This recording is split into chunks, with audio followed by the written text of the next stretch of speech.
জি, ধন্যবাদ আপনাকে। আসলে আপনি যেমনটি বলছিলেন যে দক্ষিণ কেরানীগঞ্জের রূপালী ব্যাংকের জিনজিরা শাখা যে ঘটনাটি ঘটেছে ডাকাতির সবশেষ আপডেট যদি আপনাকে জানাতে চাই, এখন পর্যন্ত ডাকাত দলের যে ৩ জন সদস্য আছেন তারা আত্মসমর্পণ করেছেন এবং তাদের কিন্তু এখান থেকে নিয়ে যাওয়া হয়েছে।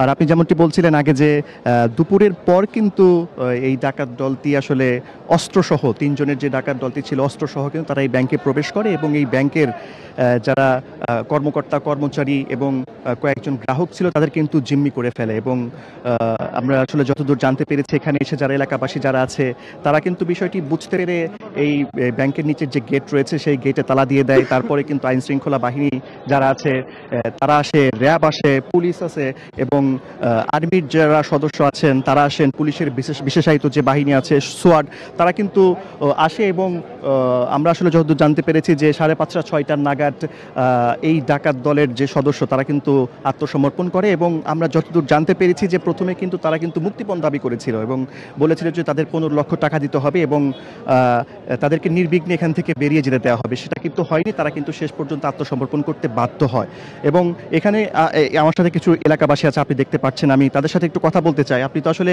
এখানে দেখেছেন বিষয়গুলো, আমাদের একটু বিস্তারিত জানাবেন যে কি হয়েছে। জি, আমার আমার মানে রূপালী ব্যাংকের নিচে আমার ফার্মেসি। আমি দুপুর 1:40 আমি দোকানে ছিলাম, তখন শুনতে পাই যে এখানে চিল্লি, তারপর আমি বের হই। তারপর দেখি যে গ্যাস সিলিন্ডার এখানে হাবিব ভাই ছিল, সে লাড়ি নিয়ে পিটাপিটি করতেছে আর চিল্লি মানে করতেছে যে এখানে ডাকাত ঢুকছে। পরে আমরা বের হই, তারপর আমরা সবগুলো মানে ঘোরাফেরা করতেছি, তখন আমি বিশ্বাস করি না প্রথম যে ডাকাত ঢুকছে। পরে আপনার দেখতেছি যে জানলা সব আটকানো, তখন আমি বিশেষ করে মানে একটা সন্দেহ হলো যে জানলা যখন আটকানো তখন তো সবসময় জানলা খোলা থাকে, এখন জানলা আটকানো।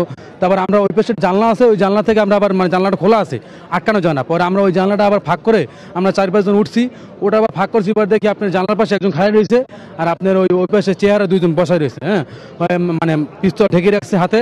তখন আমি মানে তাকাইছি, পরে আমরা আবার মানে একটু বকাবকি করছি, যে ওইরকম বকাবকি করার পর মানে আমাদের আবার একটা হুমকি দিয়েছে, মানে বকা দিয়ে তারপর আমাদের মানে ধাওয়ানি দিয়েছে। পরে আমরা হাতে বন্দুক ছিল ছোটো, ওটা দিয়ে মানে ধাওয়ানি দেওয়ার পর আমরা সবাই নিচে লাফ দিয়ে পড়ি। কিন্তু ওদের মানে অল্প বয়সে 18 থেকে 20 হবে, মানে আপনার মানে কম বয়সী, কিন্তু ওরা মানে বোঝা যায় না যে ডাকাত। মানে স্থানীয় পোলাপান সুন্দর মন্দ করে মাস্ক পরা, কালো মাস্ক, মানে চুলমুল সুন্দর মন্দ করা, কালো জ্যাকেট পরা। তারপর আমরা এতটুকু দেখছি, পরে আমরা অনেক চিল্লি করছি, মানে এই পাশে পুরো ঘেরাও দিয়ে লাগছে, পুলিশ আসছে, সেনাবাহিনী আসছে। পরে আমরা সেখানে আমরা মানে উপস্থিত মতো সবাই ঘেরাও দিয়ে রাখছে। পরে আমরা এতটুকু মানে ছিলাম, আমি মানে এতটুকু দেখার পর আমরা জানালাম।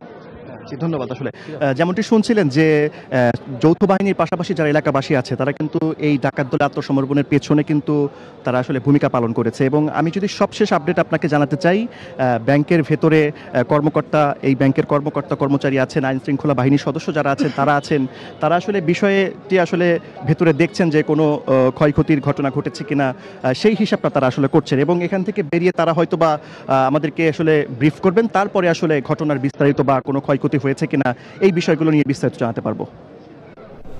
জি সাদি, ধন্যবাদ আপনাকে।